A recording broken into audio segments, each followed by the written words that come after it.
Kan dari 1 sampai berapa? Halaman 15 ya. Ada itu bab berapa?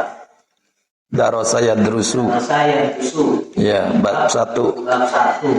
Binanya? Binanya sahih. Bina sahih. Toharo. Toharo yang huru atau toharo yang haru? Toharo yadhuru. Toharo yang huru. Yeah. Walaupun itu hanya itu kan di ain fiil ya. Dan kalau yang bab 3 rumusnya ain fiil atau lam fiilnya berupa huruf 3. Maka ini ikut toharo yang huru atau 1 atau toharo Tohuro yang kedua. Sama toharo. Oh, toharo dan tohuro. Iya. Kaburo kayak gitu kali bab yang itu. Coba lihat di kamus. Dia toharo yang huru bab 1 bisa tohuro. Toharo yang huru dan toharo dan tohuro yang huru. Ini kamus munawir.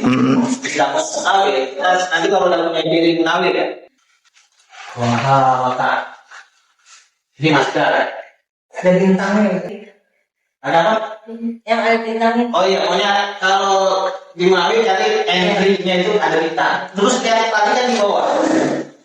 Di bawah dia ada tulisan begini dan ada begini. Berarti apa? Tohuro. Sama ini. Ya, sama dengan dan tohuro. Kalau toharo di kamus, kalau toharo dia harus memiliki toharo yang huru atau toharo yang biru atau toharo yang halu. Oh, kalau ada domannya saja. Iya. Karena kan kalau yang fi'il madinya aif-nya fathah, fa'ala bisa fa'ala yang huru, bisa fa'ala yang huru, bisa fa'ala yang halu. Maka dia harus disebutkan. Tapi kalau tohuro cuma satu doang, tohuro yang huru. Kalau itu pasti tohuro yang huru, maka penulis kamus itu tidak perlu menyebutkan fiil mudhari'nya. Sebagaimana dia menyebutkan isim fiil madhi. Kan istaghfaro ya. Istaghfaro kan. Istaghfaro. Udah, dia tidak perlu menyebutkan fiil mudhari'nya karena istaghfaro masih yastaghfir. Ini udah bagus. Yang perlu itu adalah bab 1. Harus juga ya, bab 1, bab 2, dan bab 3. Yang kan fi'il mudhari doma fathah atau kasroh. Tapi kalau bab 4 dia misalkan fa'ilah sama dia juga nggak perlu menyebutkan fi'il mudhari'nya. Karena fi'il mudhari udah sih fa'ilah yang paling udah pasti. Yang fa'ilah yang dulu itu definitif di situ cuma 14. 17. 19. Jadi pengarang kamus sudah berasumsi Bapak Ibu hafal yang 19 itu. Ketika kita mendapatkan kata yang ain fiilnya berharakat kasroh, Busri mau nggak? Kalau nggak saya kasih yang lain. kamus tidak menunjukkan fa'ilah yang itu. Udah fa'ilahnya, udah pasti fa'ilah pasti yang biru. Fa'ilah yang lalu. Maka ketika alimah, nggak usah disebutin alimah yang lalu. Udah pasti alimah yang lalu karena alimah pasti ikut bab 4. Kecuali hasibah. Sama sama hasibah. Hasibah nggak perlu disebutin hasibah yasibu karena hasibah sudah termasuk yang 19 kata itu. Itu yang menjadi masalah. Ya, di kamu sebutin wami kok. Nggak perlu nyebutin mudhari, ini nggak perlu. Karena Bapak Ibu sudah jangan tahu wami itu bab 6. Karena 19 kata itu istilah bab 6 itu cuma 19 kata. Jadi pengarang sudah menganggap Bapak Ibu sudah hafal semua sekarang. Ketika menyebutkan sama halnya ketika menyebutkan kalimat Ya kan? kalimat yang lama nggak perlu. Karena apa? Kalimat itu sudah pasti bab 4 dan dia tidak termasuk bab 6 karena tidak termasuknya 19 kata itu. Nah, itu menjadi masalah. Maka yang paling susah adalah kita menentukan yang bab 1, 2 atau 3. Dan bab 3 itu juga paling gampang juga. Bab 3 itu kalau anfil atau lam fiilnya huruf kita kemungkinan besar. Kemungkinan toharo itu kan dari toharo yang huru ya, bukan toharo yang halu. Iya. Nah, jadi kemungkinan besar dia masuk bab 3. Maka kalau kata ulama Solo, jika Bapak Ibu mendapatkan sebuah kata, asumsi dasar kita adalah bab 1 atau bab, karena kata yang masuk bab 1 dan bab 2 itu yang paling banyak. Karena aturannya sedikit. Kalau bab 3 aturannya harus huruf izah. Terus bab 4 aturannya muta'addi, tapi yang dilakukan anggota tubuh bagian dalam atau sifat. Ya, kalau bab 5 semuanya sifat dan nasib. Nah, itu aja tuh keterangan yang dari saya itu dibaca. Jadi untuk memprediksi. Jadi toharo ya guru bisa tohuro yang bisa. Terus kata ada itu hadasa yang dusu atau hadasa yang disu. Hadasa yang dusu hadas. Hadasa yang dusu di sini. Oh tapi ada juga dia. Halaman 241 kalau di Munawir. Hadasa itu halaman 241. Dia sama dengan tohuro. Dia bisa hadasa yang dusu, bisa hadusa yang dusu. Atau halo yang dulu kasih strip di sini ada wahadusa. Berarti bisa hadasa yang dusu atau hadusa yang dus. Artinya baru. Nah ini trik lagi ya. Tapi Bapak Ibu, ini ya. Saya fotoin aja nih. Buka di handphone sudah, di grup sudah dapat ya hadasa ya. Di situ hadasa yang dusu. Berarti bab satu. Tapi lihat di bawahnya ada trik terus buat hadusa. Berarti dia bisa hadasa yang dusu bab 1, bisa hadusa yang dusu bab 5. Artinya sama. Artinya sama baru. Ya, jadi hadasa yang dusu dan hadusa yang dusu itu adalah kata yang memiliki arti yang sama baru. Tetapi lihat di bawahnya khusus hadasa al-amru itu ada strip lagi tuh. Nah kalau strip itu berarti hadasa bukan hadusa. Tapi kalau hadasa al-amru itu artinya terjadi. Berarti kata hadasa yang dusu punya dua arti baru dan paham ya? Kalau hadusa saja, hadusa artinya baru. Ya, hadusa. Tapi kalau hadasa yang dusu artinya bisa baru, bisa maka kata ahdasa dan istahdasa kan kalau mujarradnya ada dua tuh, hadasa yang dusu dan hadusa yang dusu. Dijadikan mazid ahdasa. Karena udah ikut pola ya. Iya, mengikuti pola apalah ya. Atau istahdasa, mengikuti pola istafala. Maka dia nggak jauh dari arti baru dan terjadi. Maka ahdasa itu artinya mengadakan, menciptakan, membuat baru, membuat yang baru. Menciptakan berarti kan membuat sesuatu yang baru kan? Enggak, mengadakan berarti terjadi. Berarti kalau ditanya ahdasa, mujarradnya apa? Bisa hadusa, bisa hadasa yang dusu. Kalau hadasa yang dusu atau hadusa yang dusu. Tapi kalau hadusa tadi artinya hadusa. Iya. Hadusa baru. Kalau hadasa kejadian. Hadusa. Mungkin karena ikut pola itu ya, Pak ya. Pola sifat yang yang karuma, ya kromo, asuna gitu Pak ya. Baru itu sifat. Nah, lihat lagi yang di bawahnya.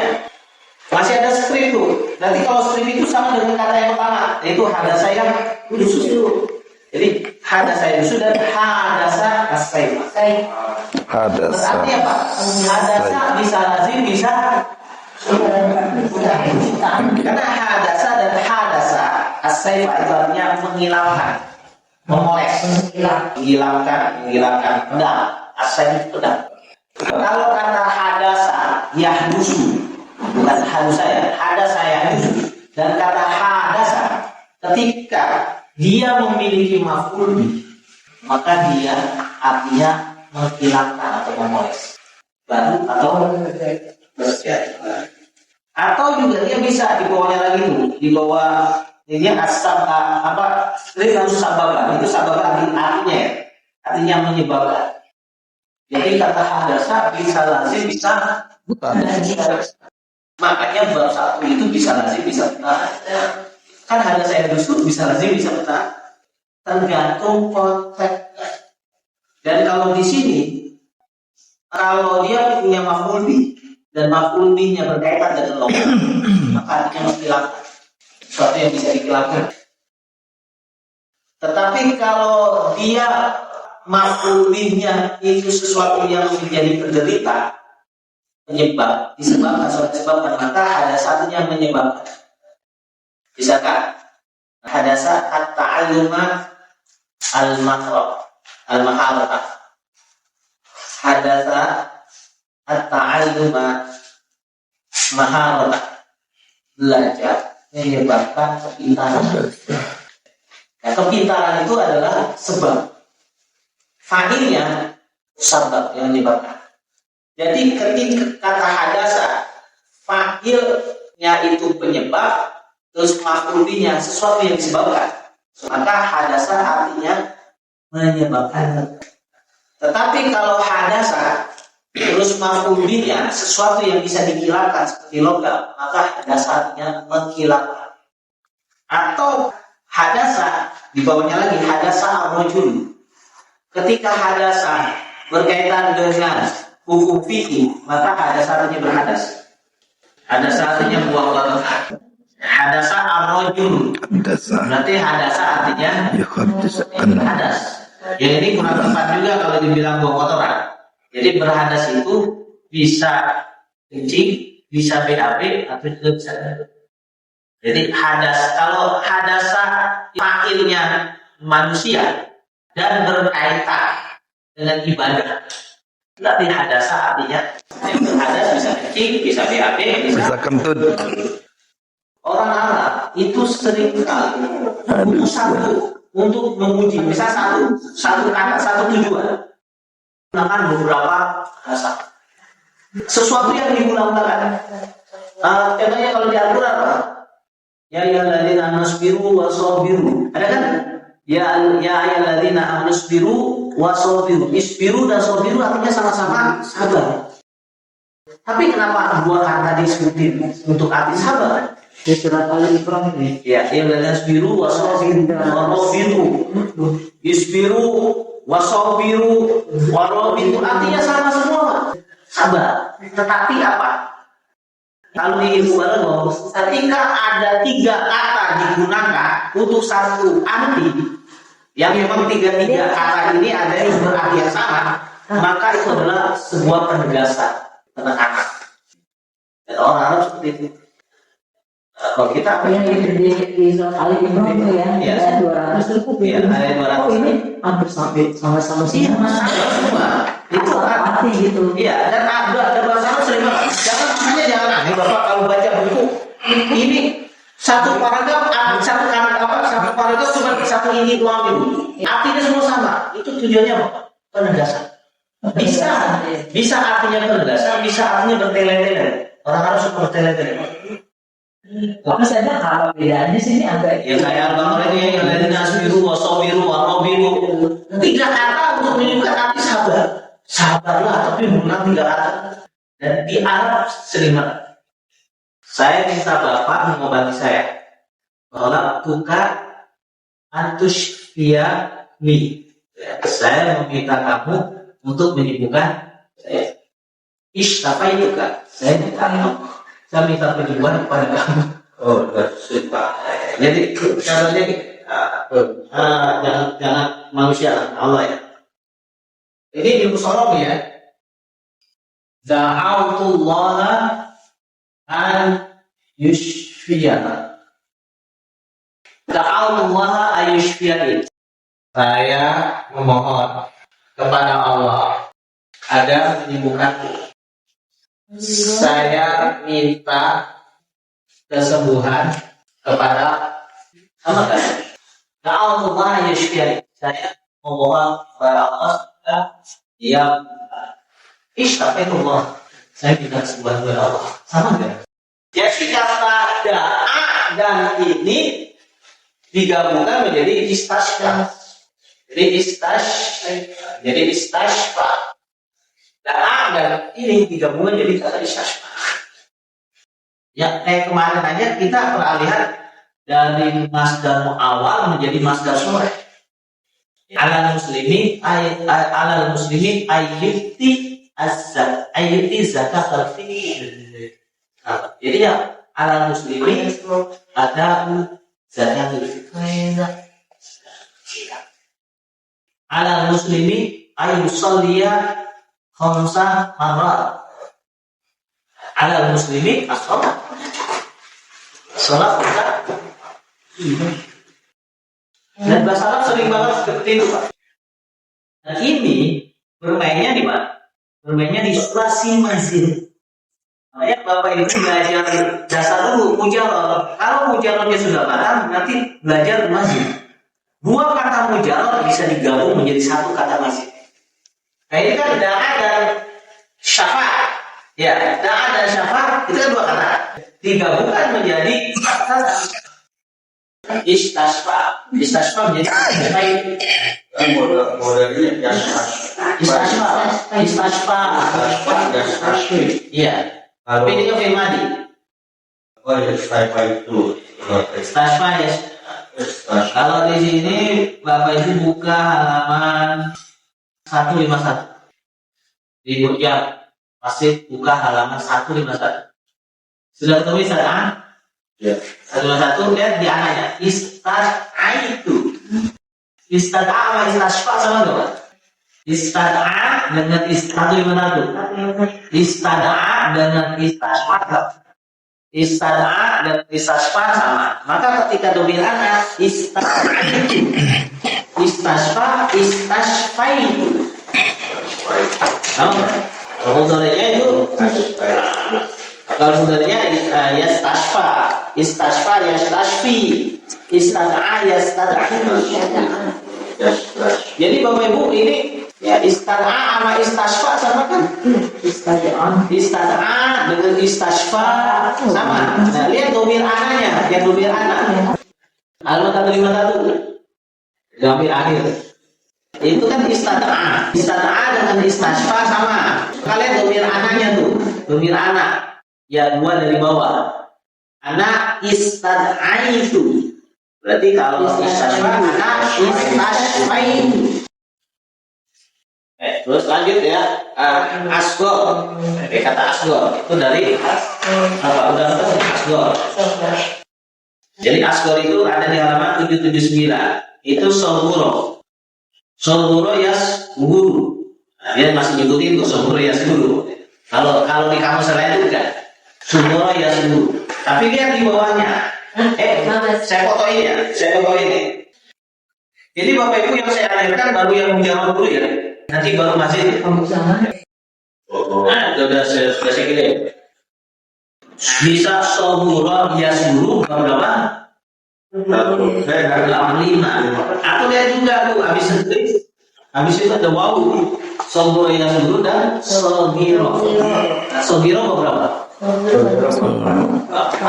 Pasti bab 4, nggak mungkin bab 6 karena bab 6 cuma 19. Berarti dia sogiro yas guru, artinya kecil. Berarti kalau sogiro yas guru dan sogiro yas guru artinya kecil. Tapi lihat di bawahnya. Kalau khusus sogiro saja bisa artinya hina atau rendah. Berarti apa? Kalau sogiro yas guru itu bisa berarti kecil, bisa berarti hina. Soburo yasguru bisa berarti kecil, bisa berarti hina. Tapi kalau sobiro yasguru artinya hanya kecil. Nah ya di situ ya. Ada lagi di sini kalau soburo asyamsu. Ada kata-kata yang fa'inya hanya. Jadi kalau kata soburo yasguru fa'inya asyamsu, maka artinya apa? Menjelang terbenam. Ya mirip menuju terbenam. Menjelang ya, hampir terbenam. Jadi kalau kata soburo, fa'inya matahari, maka dia hampir terbenam. Hampir yang keduanya lagi soboro al-qawma. Soboro al-qawma adalah dia adalah yang terkecil di antara kaum. Ini soboronya berapa? Kalau semuanya suruh dia harus menyebutkan doma. Harus menyebutkan enggak. Tapi tidak kaidah waktu ain fiil atau la fiilnya huruf izah maka dia itu berlaku di sini. Berarti ini sogoro al-qawma itu sogoro yang gor bab 3. Karena kembali ke kaidah itu, kalau karena dia tidak menyebutkan fi'il mudhari kan? Iya. Kan kalau sogoro bisa sogoro ya guru, bisa sogoro ya siru, bisa sogoro ya guru. Tapi dia tidak menyebutkan di harokat fi'il mudhari'nya. Maka berlaku kaidah yang baru tiga. Geser. Izhar ada di ain fi'il. Maka dia maka artinya sogoro ya guru. Oh enggak, maaf. Sama saya. Di bawahnya ada yang guru nih. Berarti dia ada bentuknya di bawahnya. Berarti sogoro. Ada di bawahnya maaf. Itu tadi saya ralat ya. Sogoro al-koma, walaupun dia tidak disebutkan fi'il mudhari'nya, tapi ada di bawah dia. Yasguru. Berarti sogoro yasguru. Berarti sogoro yasguru. Berarti asgor. Kata asgor itu bisa ikut bab 1, bisa ikut bab 4, dan bisa ikut bab 5. Bisa sogoro yasguru, bisa sogiro yasguru, bisa soguro yasguru. Kalau sogoro yasguru bab 5 itu bisa arti kecil, bisa arti hina. Tapi kalau sogiro yasguru artinya kecil. Kalau sogoro yasguru artinya yang muta'addi, lebih kecil dari sesuatu. Berarti kalau kata asgor artinya itu isi kafir. Asgor bisa lebih muda, bisa lebih kecil, bisa lebih hina. Karena arti dasar mujarabnya ada 3. Pertama kecil, yang kedua hina, yang ketiga lebih muda. Berarti kata asgor bisa berarti lebih kecil, bisa berarti lebih hina, bisa berarti lebih. Buku ini melengkapi yang sorok yang terakhir itu. Asli lugawi. Jadi Bapak Ibu ketika mendapatkan misalkan istan sorok, cari lengkapnya di sini.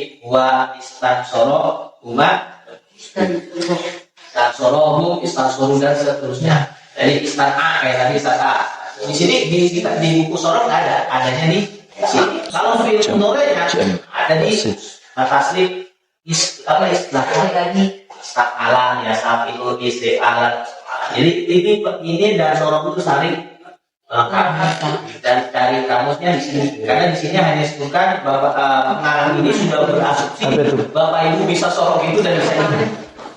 Nah, maka artinya ketika membuka buku ini, kalau pengen cari bentuk 2 sampai anak di sini, kalau Bapak Ibu pengen cari dari fi'il madhi sampai isim kan di buku sorok. Jadi satu kata itu bisa muta'addi, bisa lazim, Pak. Nah, ini akalnya seperti yang kemarin PR itu yang darosa gitu ya. Darosa ya. Bisa darosanya sendiri itu bisa muta'addi, bisa lazim dibilang. Tergantung harokatnya. Kalau tergantung dia ikut bab 1 atau berapa berarti beda-beda. Kalau sogiro yang guru dia lazim. Tapi begitu sogoro ya suruh dia muta'addi. Dalam artian apa Bapak Ibu? Ketika teks Al-Quran dan hadis dia menggunakan kata misalkan sogoro yasguru bisa menggunakan kata yasguru. Kan dia bisa dari sogoro yasguru, dia bisa dari sogoro yasguru. Berarti apa? Para ulama pasti berbeda berapa? Kalau ini lazim, ini muta'addi. Ya kan? Ketika Al-Quran kata yasguru, firman dia apa? Yasguru.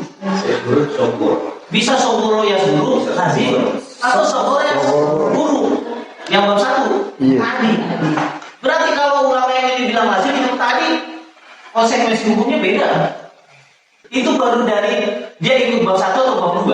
Belum dari fi'il mudhari. Dia yang artinya akan, sedang atau selalu. Berapa kali perbedaannya? 2 dikali 3. Ada 6 pendapat. Dari lazim tadi berarti 2. Terus dari segi sedang, akan, atau selalu 3. 3 kali 2 6. Berarti yasguru punya 6 pemahaman.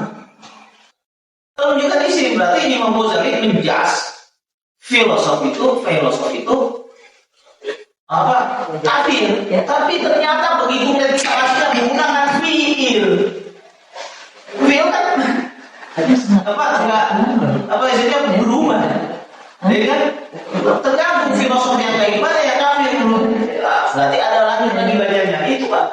Makanya kenapa cara menyesatkan.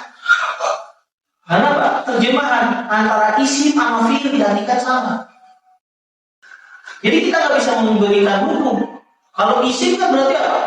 Tetap. Kalau fiil berubah-ubah. Kan kita nggak tahu kalau nilai aslinya ini menggunakan isim atau fiil. Kalau isim berarti udah menjas, ya kan? Tapi kalau yang fiil bisa berubah-ubah, orang bisa berubah. Makanya mulai dari sekarang, Bapak Ibu kalau baca Al-Quran, qiraat Quran, bukan tilawah, qiraat Quran, baca Al-Quran, baca terjemahannya, lihatin ayat Al-Qurannya menggunakan isim atau fiil. Ini fiil mati, kayak la'alakun takun misalnya. Takut diartikan apa? Kalau terjemahkan bertakwa kan gampang namanya. Sedang bertakwa, akan bertakwa atau selalu.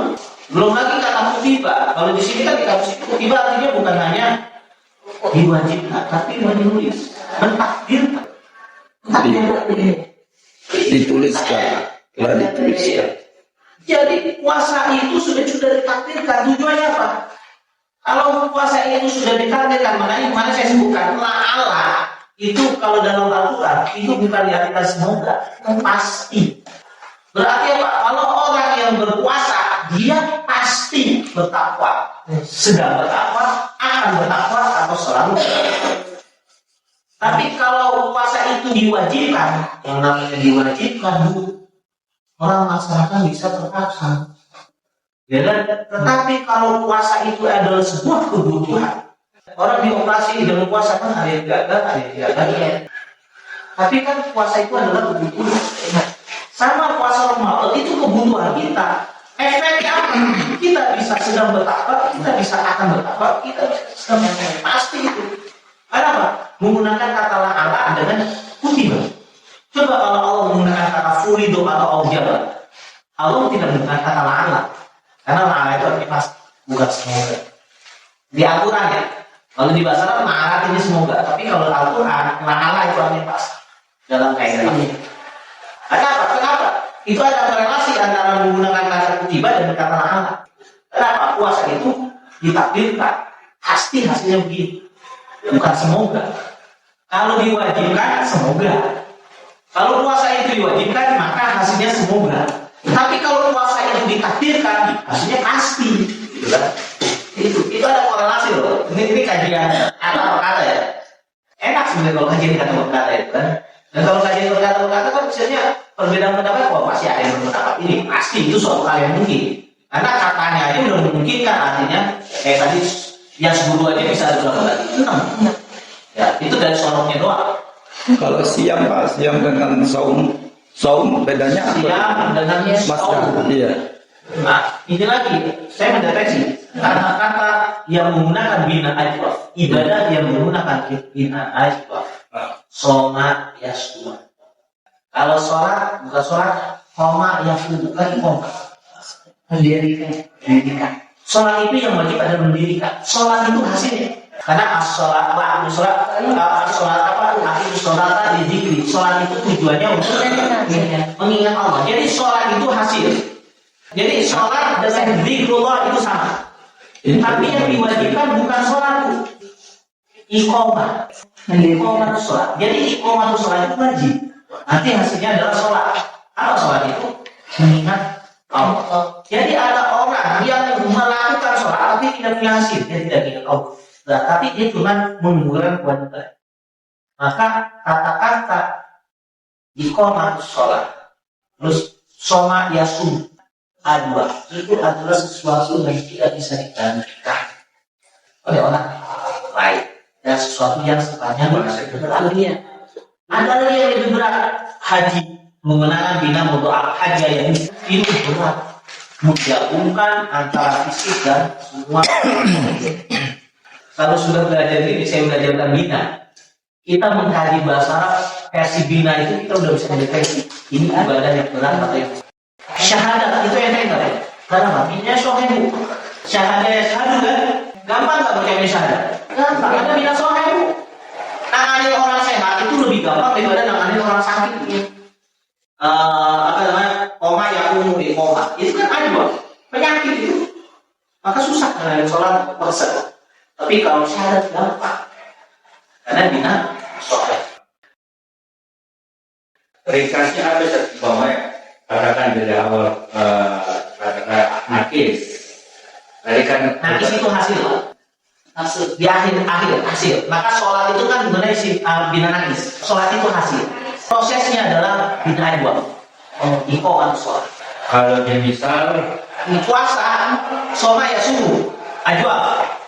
Itu proses. Hasilnya, ta'ala tak takut. Takut dari apa? Waktu yakin, nakis. Takwa kan? Takwa itu nakis. Itu hasil. Jadi kalau Al-Quran belum menggunakan habis ajwa, pasti menggunakan nakis. Karena ajwa prosesnya, nakis hasil. Nah itu filosofi. Kalau misal nggak ada. Kita awal lagi ibadah Quran misal itu lebih awal lagi. Tapi lebih ringan karena itu permulaan. Apa yang menggunakan misal? Wudu. Kayak kita zakat, menunaikan zakat. Menunaikan zakat itu hasil. Apa yakti, nakis kan? Nah, Prosesnya apa? Ya dibuin. kalau wudu berarti di awal gitu. Wudu itu di awal. Jadi kalau misal Nyambung-nyambungin. tayamum, ya, tayamum. Jadi kan dari ya itu tanya tambahan. Itu ya apa fakir itu ya. Jadi ya bisa. Jadi ya misal itu adalah mukadimah ibadah. ibadah di awal. Ibadah itu ajwa. Hasilnya hadis. Hasilnya nak. Keren nggak Al-Quran? Keren. Oh gitu. Belajar sholat tuh kalau enak. kita berdoa keberatan. Iya. Nanti itu tadi dari sholat. Bapak Ibu kalau belajar ilmu nahwu ada bentuk tasbih. Kenapa Nabi kalau apa? Anak pertama itu dinamakan Hasan. Anak kedua dinamakan Husain, menggunakan bentuk tasbih. Gak mungkin nama Husain itu anak pertama. Husain itu pasti anak kedua. Pasti ada Hasan.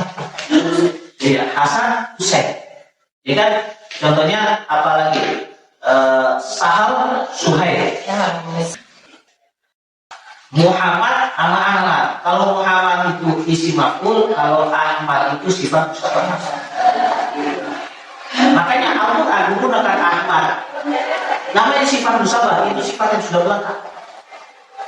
Melekat pada dirinya. Sifat musabah. Maka Allah menggunakan menamakan Muhammad itu kan Ahmad. Mimba'dis Muhammad. Tapi Nabi Muhammad dinamakan nama Abdul Muthalib Muhammad. Muhammad itu disematkan. Maf'ul bih itu kan objek, nanti kan disematkan kan? Kalau Ahmad memang begitu lahir, dia udah Ahmad, sudah terbunyi. Kalau orang dari orang biasa sikap yang baik, orang baru menyematkan sifat terpuji, berarti kan objek kan? Nah itu isim maf'ul. Kalau isim maf'ul itu berarti ada usaha dari orang lain. Tapi kalau sifat musabah itu memang sudah ada pada diri. Maka antara Ahmad dengan Muhammad lebih bagus mana? Bapak Ibu baca Al-Quran, qiraah ya. Tapi bukan tilawah. Satu ayat aja. Apa karena Bapak Ibu renungkan buka ini, buka sono, renungin. Pokoknya kalau yang namanya firmani itu artinya pasti. Dan kalau jadi Allah pasti. Kalau fi'il mudhari artinya sedang, akan atau lama. Terus kata-kata artinya takdir. Berarti kalau kata pasti ada kaitannya dengan la'ala. Karena la'ala artinya pasti. Atau kata hasilnya adalah fi'il madhi, artinya pasti. Kalau nggak fi'il madhi atau menggunakan kata udah coba aja deteksi di Al-Quran. Bener nggak kayak gitu filosofinya? Itu kan kalau kita baca Al-Quran kayak gitu, kira-kira nikmat nggak Bapak Ibu? Berarti kalau kayak gitu, Bapak Ibu itu berdialog dengan Allah dan paham dialognya Allah. Ada satu istilah yang sama dengan ilmu fikih, tapi di hadis artinya ini di cabang fikih artinya. Contohnya apa? Asal dalam istilah hadis itu artinya ucapan sahabat. Tapi asal dalam ilmu fikih artinya ucapan hati. Ya udah beda. Kalau buku bahasa kan mafil atas sebagaimana disebutkan dalam asal ucapan sahabat. Tapi kalau di fikih kan mafil atas sebagaimana sabda jauh beda Pak. Tapi sebelum Bapak Ibu belajar itu, Bapak Ibu belajar salahnya. Jadi yang lain ya. Kita tutup. Dalam saya subhanallah wa bihamdihi Assalamualaikum warahmatullahi wabarakatuh. Waalaikumsalam.